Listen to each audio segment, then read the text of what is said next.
ఆమె పేరు లల్లి. ఆమెది ప్రేమ పెళ్లి. ఉండడానికి సరైన ఇల్లు లేదు. ఇష్టపడ్డ వాడి కోసం పూరి గుడిసెలో ఉంటూ కష్టపడుతుంది.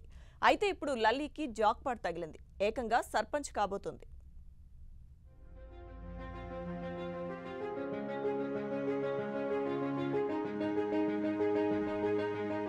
ఇది జయశంకర్ భూపాలపల్లి జిల్లా గోవిందరావుపేట మండలంలోని కోటగడ్డ.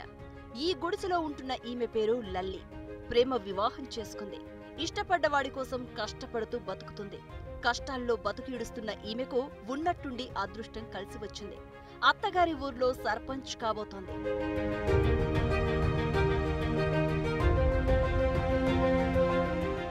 ప్రేమ కొందరి జీవితాల్లో విషాదాన్ని నింపితే మరికొందరి జీవితాల్లో వెలుగులు నింపుతోంది. కోటగడ్డ గ్రామానికి చెందిన రాజు కుమార్ జనగామ జిల్లా తరిగొప్పల మండలం ఆంక్షాపూర్ గ్రామానికి చెందిన గిరిజన యువతి లల్లి ప్రేమించుకున్నారు. గత ఏడాది వివాహం చేసుకున్నారు. పెళ్లయ్యాక కోటగడ్డలోనే ఓ పూరి గుడిసెలో కాపురం పెట్టారు. కోటగడ్డ నూతన గ్రామ పంచాయతీగా ఆవిర్భవించింది. ఎస్టీ మహిళకు రిజర్వ్ అయింది. అయితే ఈ ఊళ్ళో ఎస్టీలు లేకపోవడంతో లల్లికి కలిసి వచ్చింది.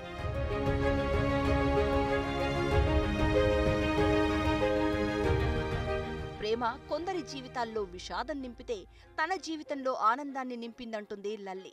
తనకు సర్పంచ్ పీఠం ఎక్కి అదృష్టం తెచ్చిపెట్టిందని లల్లి ఆనందం వ్యక్తం చేస్తోంది.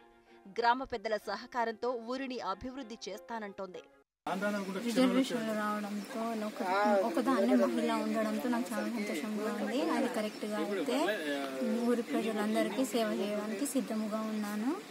కోటగడ్డలో వార్డులు రిజర్వేషన్ విషయానికి వస్తే గ్రామంలో మొత్తం 6 వార్డులు ఉండగా 3 వార్డులు జనరల్ అభ్యర్థులు, మిగతా 3 వార్డులు ఎస్టీ జనరల్ కు రిజర్వ్ అయ్యాయి.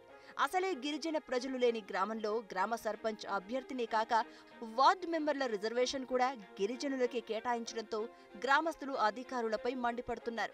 ఊరి అదృష్టమో లేక లల్లి అదృష్టమో కోటగడ్డకు ఎస్టీ సర్పంచ్ దొరికింది. లేకపోతే గ్రామంలో పంచాయతీ అధికారుల పాలన వచ్చేది.